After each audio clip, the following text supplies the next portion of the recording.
la Mishnah 12, Yud Bet, que dice lo siguiente. Dice así: Hillel y Shammai kibelu mehem. Anteriormente hablamos de la cuarta pareja de estos rabinos, que eran uno el presidente y el otro el jefe del Sanedrín, el Abedín. Y ahorita vamos a hablar de la quinta pareja, Hillel y Shammai, que fueron alumnos de Shemaya y Abtalión, y por lo tanto, como ya habíamos mencionado, la tradición ellos la recibieron de ellos, las enseñanzas, y fueron los líderes en su momento del pueblo de Israel.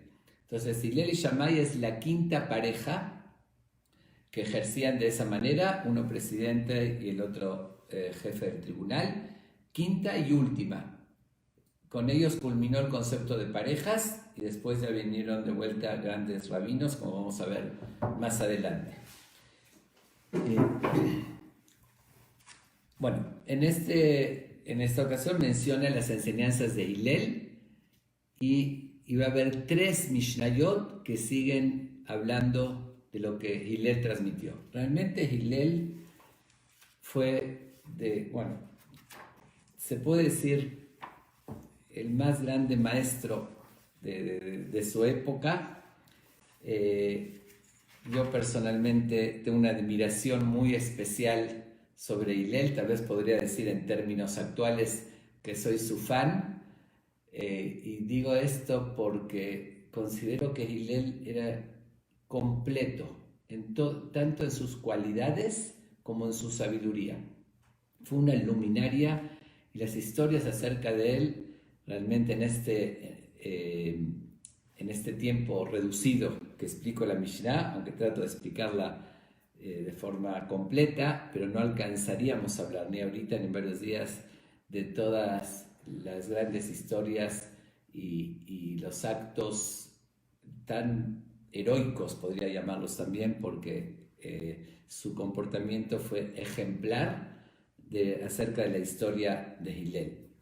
Voy a decir nada más muy brevemente el origen. Hillel, hay incluso discusión exacto de si era de papá, descendía del rey David, que es la opinión más aceptada, y su mamá de otra tribu, y hay otros que dicen que al revés, que su mamá era del rey David, pero de todos modos, Hillel fue muy respetado. Su familia vivieron en Babilonia, habían emigrado de Jerusalén a Babilonia, y viviendo sus papás ahí, él de joven oyó que en Jerusalén estaban estos grandes sabios, Shemaya y Abtalión, que hablamos anteriormente de ellos, de su gran sabiduría.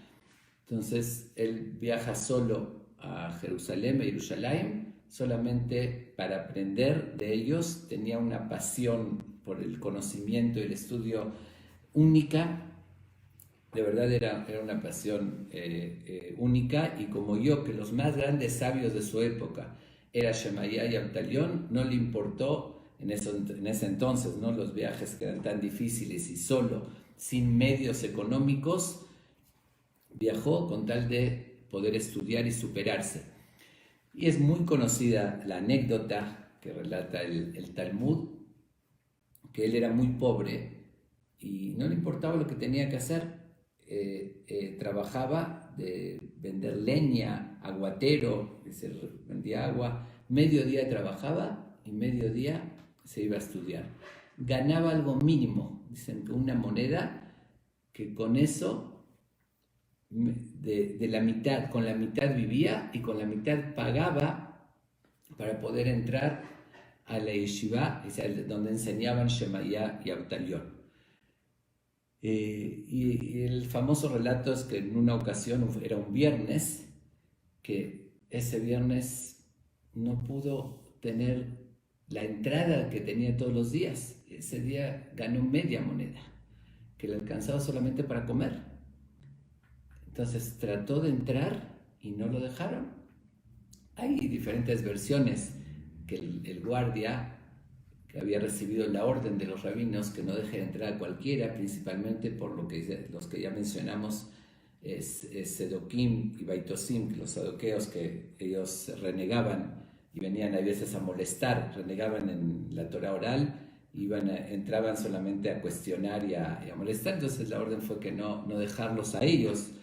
Y el guardia, conocemos un poquito ese concepto, que era un poquito corrupto el guardia, y él se aprovechaba y tampoco a otros, correcto, no los dejaba entrar y les pedía una mordida, esa versión. De todos modos, obviamente que los grandes sabios, no estaban enterados de eso, pero ese día que Hillel, por más que insistió, como no tenía para pagar, no lo dejaron entrar. Pero Hillel no podía concebir y no podía tolerar de que un día quedarse sin aprendizaje, que viajó especial para aprender esos grandes sabios, que un día no iba a oír sus enseñanzas, no lo pudo tolerar. Entonces comentan, era en pleno invierno, se sube a la terraza y había como un tragaluz o algo por donde entraba recibían un poquito de ventilación, entonces por ahí se quedó oyendo.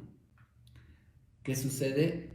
Que era un día, como dije, muy frío, empieza a nevar y él estaba tan concentrado oyendo esas enseñanzas que ni se dio cuenta, no se dio cuenta del frío, de la nieve. Bueno, así se quedó hasta la noche y la nieve lo cubre y se queda congelado, ya queda inconsciente. En la mañana, en la madrugada, cuando vienen de vuelta al estudio, ven que el tragaluz no entraba luz, había algo que estorbaba, aunque es extraño, aunque era invierno, no estaba el sol, pero igual era de día.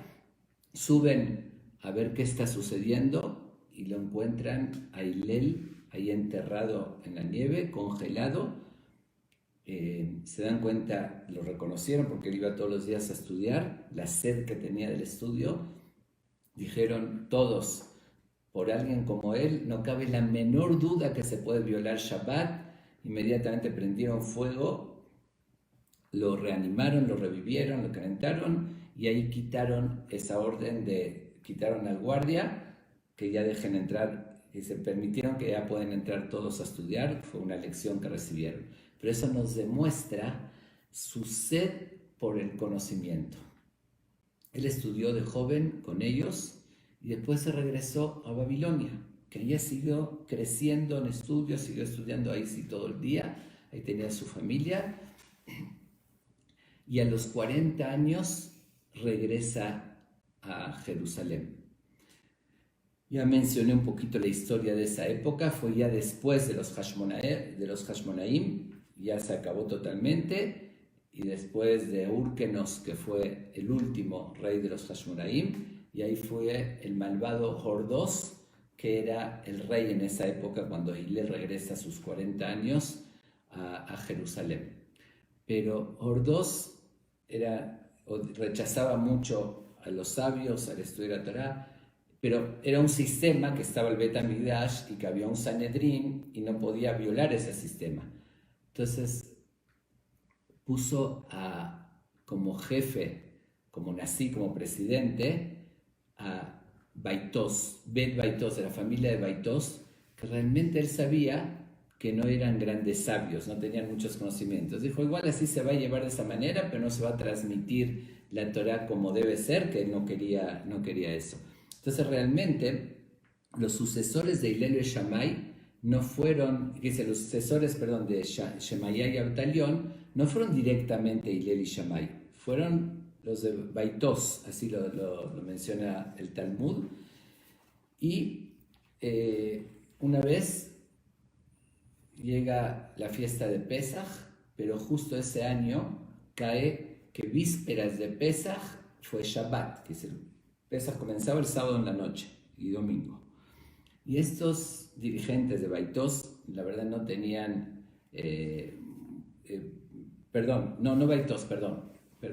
Beterá, los hijos de Bené Beterá, me equivoqué con los Baitoseos, los Beterá no tenían un conocimiento profundo como el caso de Hillel.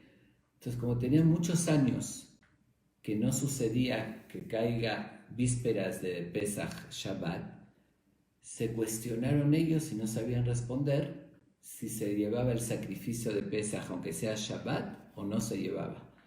Si se permitía violar Shabbat por el sacrificio de Pesaj o no. Ellos eran los dirigentes, no sabían y nadie sabía responder. Todo el pueblo de Israel a la expectativa, esperando que se les den las indicaciones. Empiezan a investigar, no les quedó otra, ver si hay alguien, algún sabio que sepa esa ley.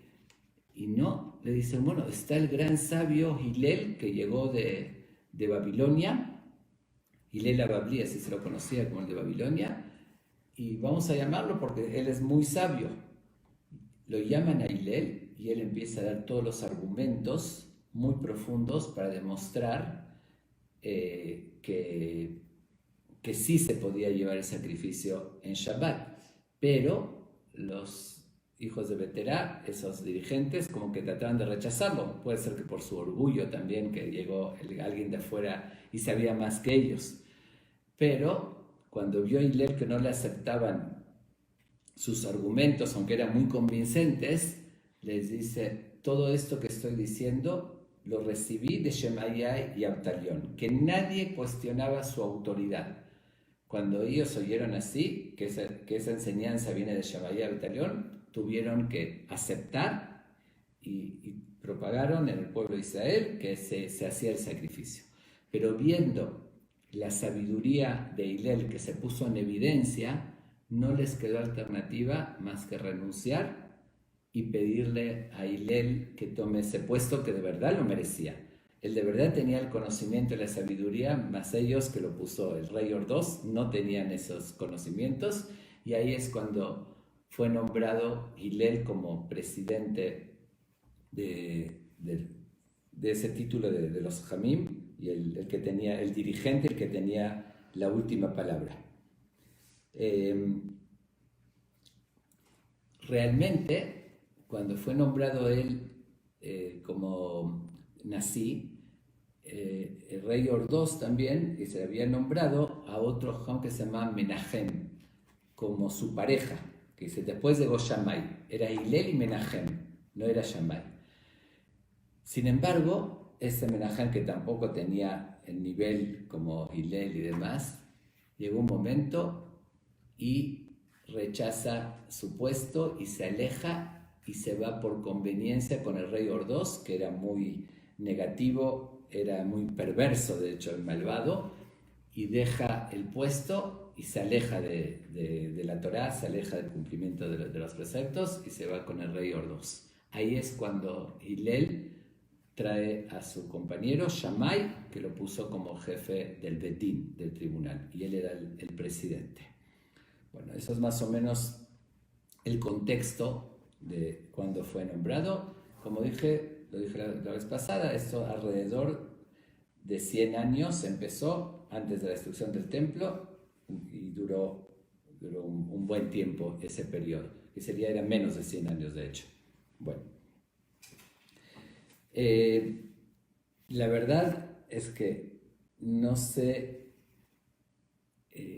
si detenerme un poquito más en contar, bueno, algunas historias de Hillel no puedo evitar de contarlas para que veamos quién era, y tal vez posteriormente, mañana y pasado, que seguimos leyendo enseñanzas de Hillel, tal vez continuemos un poquito con su historia, porque la verdad nos deja un aprendizaje único en la personalidad de Hillel. Y vuelvo a repetir que lo considero el más completo de todos, porque Hillel reunía todo: humildad, tolerancia, era paciente, era una persona amistosa, acercaba a la gente, además con una gran sabiduría, era en todo positivo. Justamente él logró, en una época tan difícil, ya lo conté en días anteriores, que era una época de divisiones, de guerras, de división en el pueblo de Israel, y estaban todavía en esa época, habían descendientes de helenistas, que los helenistas dominaron Israel y muchos judíos siguieron eso, y todavía habían helenistas, por una parte. Por otra parte, estaban los ya tan mencionados saduqueos y baitoseos, seduquim, que renegaban en la Torah oral, y uno estaba contra el otro, y después estaban los que sí seguían estrictamente, y eran pleitos y divisiones, y el rey Ordós, el rey Herodes, que, que era tan, en cierto modo, antisemita, aunque él era supuestamente de esclavos y converso. Entonces era, como lo dije, caótico, y justamente alguien con esa sabiduría y con esas cualidades como Hillel pudo conciliar y pudo llevarla por la paz y ser líder en un momento tan difícil de tanta división. Tal vez otro no lo hubiese logrado porque siempre unos se oponían a otros, y como él era amable, era tolerante, no le importaba cada uno, aunque era el bueno y el malo y el alejado, a todos los atraía, les sonreía y los atraía, trataba de convencerlos para traer a la religión. Por eso él logró en esa época tan convulsionada igual ser el líder y estudiar y transmitir la mayoría de las enseñanzas. De hecho, hoy en día la base del Talmud fue la época de la Mishnah, que fue lo que la esencia del Talmud, porque la Gemara, que es la mayoría del Talmud que conocemos, viene a explicar la Mishnah. Y la mayoría de la Mishnah está basada en las discusiones que tuvieron la escuela de Hillel, su escuela, con las escuelas de Shammai. Pero en todo prácticamente, con muy pocas excepciones, queda la halajá, la conclusión, como Hillel. Él tiene una línea menos, que se iba a lo más ligero, menos estricto, siempre basado absolutamente en el conocimiento y en la halajá y en lo que recibió generación tras generación, pero Shammai era muy estricto y él era más, aligeraba más. Yo creo que tal vez de su amor por el pueblo de Israel, de su humildad, buscaba facilitar y no poner más trabas o ser más estricto. Es un punto de vista, pero obviamente se basaba en los conocimientos profundos. Entonces, él fue de verdad el que, en el que nos basamos, el que nos enseñó la mayoría de la Torah oral que hoy tenemos, que así queda la halajá, la ley, que después se formó la Gemara y el Shulchan Aruch, el Maimónides, etc. Nos basamos en sus enseñanzas de este gran rabino Hillel. Bueno, voy a explicar la Mishnah y después regreso un poquito a él en el tiempo que nos quede para no detenerme y que se vaya todo el tiempo en hablar de Hillel. Bueno, entonces dice así: Hillel Omer, Hebe mitalmidav shel Aharon, Ohev Shalom verodev Shalom, Ohev et haperiot umekarban la Torah. Yo creo que también esta es una de las misiones más hermosas de todo el Pirkei Avot, que dice así: nos hace un llamado para que sigamos las enseñanzas de Aarón a Cohen. Todos conocemos a Aarón a Cohen, bueno, leímos en la Torá. Aarón era el hermano mayor de Moshe Rabbenu, era la pareja. Cuando fueron con el Paró, iban Moshe y Aarón juntos. Aarón era el portavoz de Moshe, ya que Moshe era tartamudo. Y después Moshe fue el rey o el dirigente del pueblo de Israel, y Aarón fue el Cohen Gadol, el sacerdote supremo, ya cuando se entregó la Torá. Fueron los dos grandes dirigentes del pueblo de Israel. Pero Aarón tenía una particularidad. ¿Cuál era la particularidad? Que era una persona que buscaba la paz en todos. Todos, cuando tenían una diferencia, iban con él, y él se esmeraba en buscar la armonía y la unión, tanto en las parejas como entre las personas. Por eso dice, tienes que ser de la escuela y seguir las enseñanzas de Aarón, que es amar la paz, perseguirla, Ohev et haperiot umekarban la Torah, amar a la gente y acercarlas a la Torah.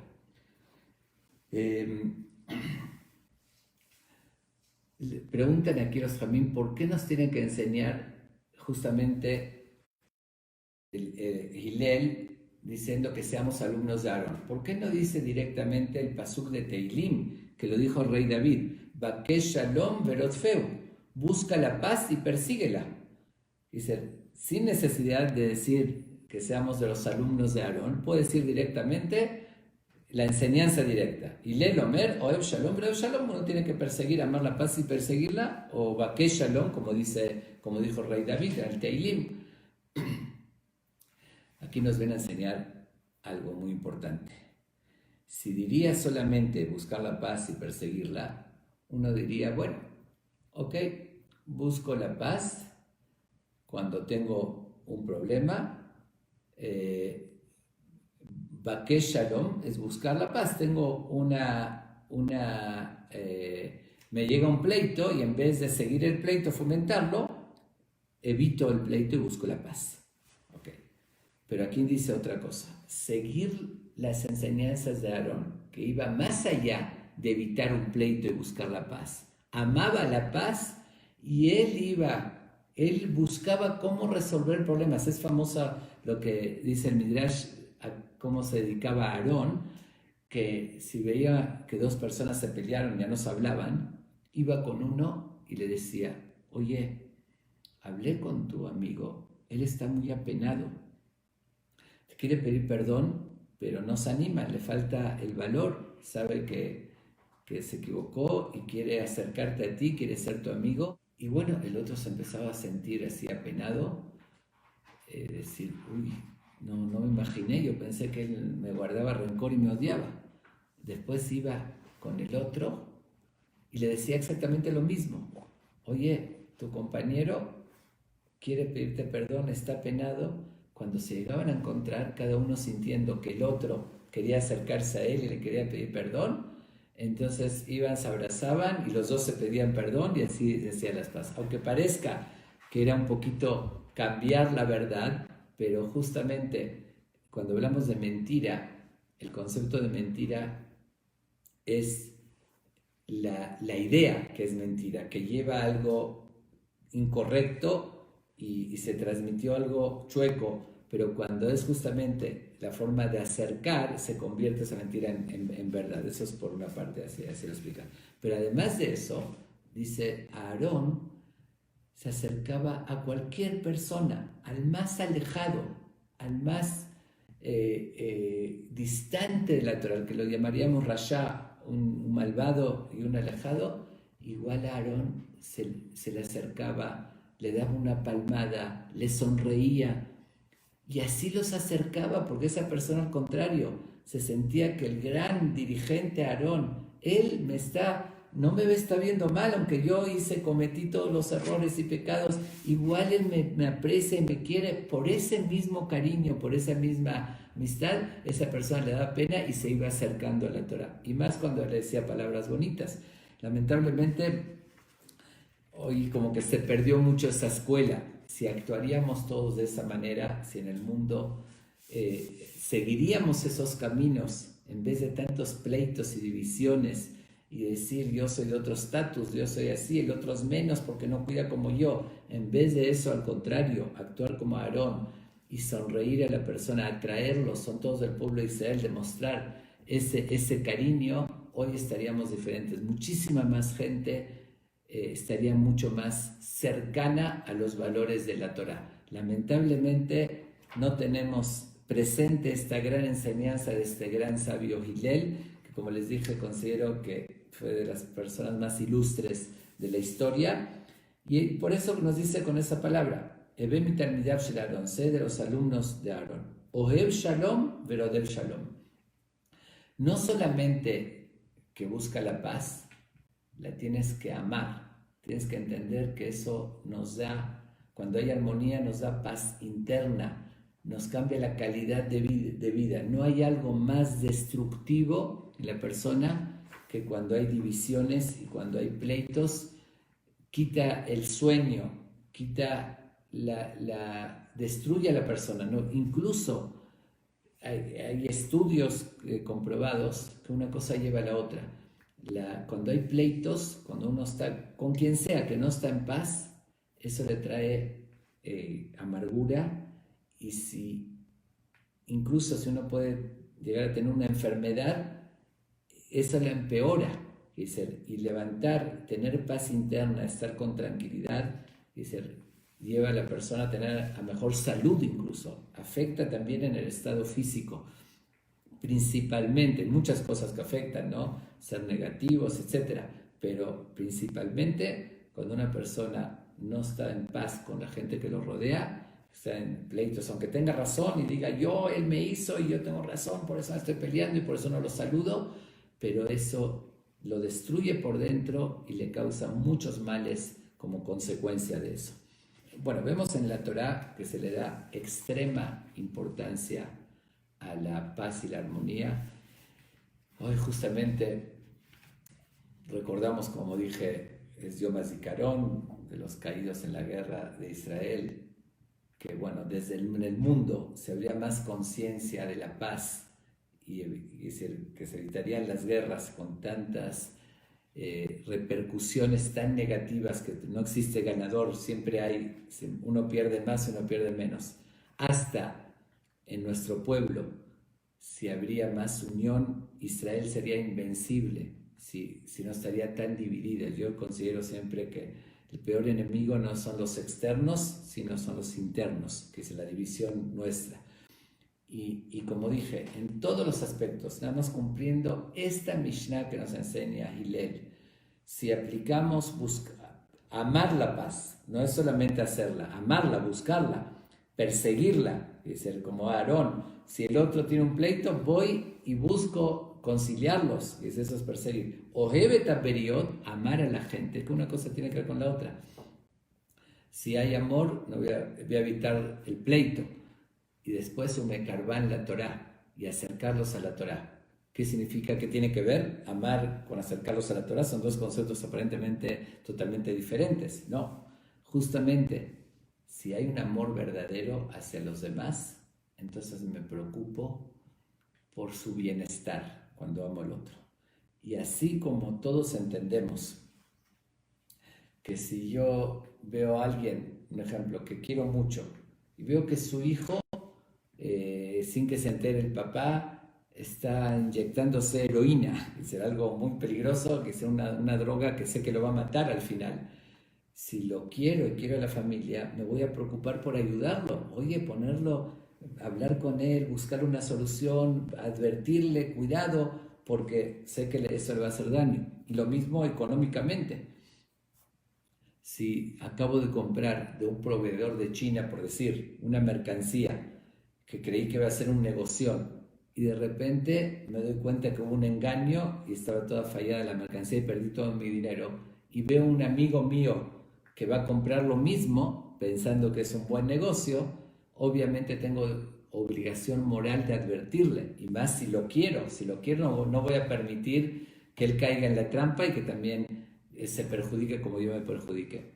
De la misma manera como eso está claro y lo entendemos, también en su superación espiritual. Si yo veo uno que está yendo en el mal camino, que se va a perjudicar para toda la eternidad y lo quiero, entonces me preocupo por él, de orientarlo, de guiarlo, de darle un buen consejo. No estás mal, ven a ver lo que es la luz, ven a ver lo que son los valores verdaderos. Por eso dice, Ohevet haperiot, amaba a la gente y umekarban la Torah y las acercaba a la Torah. Pero eso, ¿cómo se logra? Siendo alumno de Aarón, siguiendo ese camino, de la forma bonita, con una sonrisa, con una palabra bonita, motivando, atrayendo y no alejando y no rechazando. Esa es la enseñanza principal de Hillel. Ahora, por otra parte, todos sabemos lo que representa para nosotros el valor del shalom, de la paz. Tampoco terminaría de citar todas las fuentes que hay en la Torá. Bueno, primero quiero agregar también que cuando dice Ohevet haperiot umekarban la Torah, amaba a las criaturas y las acercaba a la Torah. No dice a las personas o a la gente de tu pueblo, usa un término beriot. Beriá son creaciones, que es los seres humanos que somos las criaturas de Dios. ¿Por qué usa ese término? Nos viene a enseñar que hay que amar a toda criatura. Todo ser humano, no importa su raza, su origen. Todo ser humano está hecho a imagen y semejanza de Dios, es una criatura de Dios. Entonces dice, Hillel tenía esa visión que amaba a todo ser humano, y hay muchos relatos que justamente paganos o gentiles que se acercaron para conocer el judaísmo, y él, Shammai, los rechazó y él los atrajo porque tenía ese sentimiento. Entonces cuando dice a Periot, hace énfasis, no solamente busques la paz de tu amigo o de una persona cercana a ti, sino de todo ser humano, buscar la paz y también quererlos. Okay. Por otra parte, justamente hablando para terminar con Aarón, cuando murió Aarón, dice el pasuk, Vaikuoto kol bet Israel sheloshim yom, le lloraron y lamentaron su muerte todo el pueblo de Israel. Cuando murió Moshe, dice Vaikuoto bet Israel sheloshim yom, lo lloraron el pueblo de Israel 30 días, pero en Aarón dice todo el pueblo de Israel. A Moshe lo lloraron el pueblo de Israel, no todos de la misma manera, pero a Aarón, por ser tan cercano a la gente, ahí todo el pueblo de Israel íntegro les pegó muchísimo su muerte y lo lamentaron por esa cualidad que tenía. Es muy conocido también lo que está escrito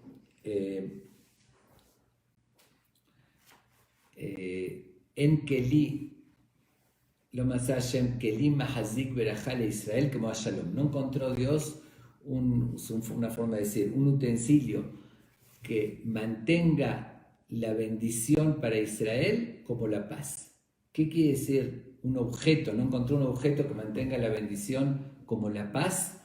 Y dice, bueno, hay muchas bendiciones, abundancia, superación, etcétera, etcétera. Vamos a recibir muchas bendiciones. Pero la paz tiene una particularidad que por eso lo comparó a un objeto. ¿Por qué un objeto? Dice, es el objeto que mantiene todas las bendiciones. Y lo explican de la siguiente manera. Si no hay la paz, que es el objeto que las mantiene, entonces se compararía, si uno pone líquido o pone otras cosas en un utensilio, en un objeto que está perforado, agujereado, ¿qué va a suceder? Le pone y se cae. Le agrega más y se va a llenar y se vuelve a vaciar. Y así todo lo que le agregue. Es exactamente cuando puede haber muchas bendiciones. Puede haber abundancia y todo lo bueno. Sin embargo, cuando hay pleitos y divisiones, todo lo que entra es como el utensilio perforado, agujereado, y se va saliendo. Y por eso lo llama Kelim Mahazik Berajá. El utensilio, el objeto que mantiene la bendición, donde la pones, es de la paz. Si está puesta sobre eso, todo lo que pongas se va a mantener y va a perdurar. Si no hay paz, todo lo que pongas al final se va a perder con el tiempo y no va a durar. Y así es una realidad. Vemos comunidades enteras, vemos grupos enteros, países, el pueblo de Israel mismo. La principal razón que se destruyó el templo fue por eso, porque no había paz, no había armonía, y por eso se destruyó el templo, que fue en esa época mismo. Tal vez por eso hizo mucho énfasis Hillel en eso. Y justamente ahorita, como ya lo hemos mencionado, que estamos en los días de Omer, que recordamos la muerte de los 24,000 alumnos de Rabbi Akiva, por lo mismo murieron, no había armonía y no había respeto y paz entre ellos. Eso es por una parte. Bueno, las bendiciones, cuando decimos la Birkat Kohanim, termina justamente Hashem Yivarej Amo Bashalom. Termina con ese término con la misma idea. Empieza Yivarejeja Hashem Vishmereja, que Dios te bendiga, te proteja, y Yair Hashem Panabeleja Vijuneca, Isa Hashem Panabeleja, que te dé gracia, etc. Pero al final de Hashem Leja Shalom. Para que se mantenga todo lo anterior, todas esas bendiciones que dijimos, tiene que haber la paz, como dijimos, el utensilio que las mantiene. Por eso está el final, porque si no, todo lo demás no. Y así termina también la Amida, el rezo de la mañana, después de todas las peticiones que decimos, que pedimos a Dios. Ose Shalom Bimromav, Uya Ase Shalom Alenu, Balkoramo Israel Bimro Amén. Como que el cierre de todas las demás bendiciones queremos que se mantengan. le pedimos a Dios que haga paz con nosotros y la armonía, y eso va a mantener. Pero ahí también hay una enseñanza muy bonita y nos insinúa cuando decimos Oseh Shalom, ya que lo mencioné. Es sabido que cuando decimos Oseh Shalom damos 3 pasos para atrás y decimos el Oseh Shalom y después regresamos. Justamente está insinuando. Nosotros le estamos pidiendo a Dios que haga la paz entre nosotros, pero para que eso suceda, cuando una persona tiene una diferencia con otro, si quiere realmente lograr la paz, tiene que actuar así, dando 3 pasos para atrás, teniendo humildad y aprender a ceder. Si uno da 3 pasos para atrás de su postura, entonces va a lograr la paz. Si se mantiene firme en su postura, yo no cedo nada, yo tengo razón y de ninguna manera, aunque sean las consecuencias que sean a las que van a llevar, entonces nunca va a haber paz y armonía, y eso justamente lo que está insinuado en ese Oseh Shalom. Bueno, yo creo que ya se hizo tarde. Le voy a dejar para la próxima clase de contar un poquito más sobre Hillel. Hay muchas historias ya conocidas, pero vale la pena destacar porque además de sus enseñanzas tan sabias, esta y las que siguen, también tenemos que aprender de su comportamiento. Yo creo que el mejor legado que nos dejó Hillel, más allá de todas las enseñanzas que el Talmud está llena de sus enseñanzas, casi todas las Mishnayot es Bet Hillel Ombrim, Bet Shammai, o Bet Shammai dicen así, la escuela de Shammai y la escuela de Hillel dice el otro. Pero más allá de todo eso, el gran sabio Hillel, con su ejemplo, nos dejó la mejor enseñanza. Por eso, Dios mediante, mañana voy a hablar un poquito más acerca de él. No quería dejar sin explicar esta Mishnah tan importante y que tenemos que tomarla tan en cuenta. De verdad que ojalá que Dios nos ilumine y principalmente de todas las enseñanzas que vimos son muy importantes, pero como lo acabo de decir, esta particularmente cambiaría nuestras vidas, cambiaría el mundo si se haría más conciencia de evitar tantas diferencias y pleitos. Y como dije, no hay pretextos. El otro piense diferente a mí, lo tengo que rechazar y tengo que pelearme. Podemos pensar diferentes, todos tienen derecho, cada uno con sus convicciones, que hay que mantener las convicciones que uno tiene, pero eso no significa que porque el otro pensó diferente, lo tengo que perseguir y tengo que humillarlo y pelearme con él. Puedo diferir, pero respeto, pero evito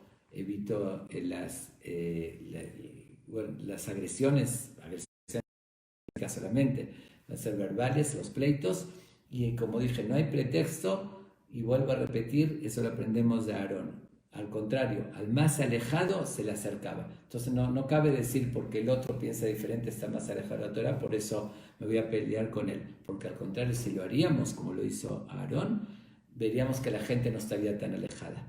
Veríamos que el mundo judío también estaría muy diferente, mucho más apegados y allegados a la Torah, a los valores, si habría esa mano tendida de acercamiento y de sonreírle al otro, de ser tolerantes, comprensivos y atraer y convencer en vez de el rechazo. Entonces, como dije, no hay pretextos ni argumentos para contradecir esta enseñanza tan importante que nos deja el Pirkei. Si lo aplicamos, créanme que cambiaría totalmente el mundo y todos nosotros.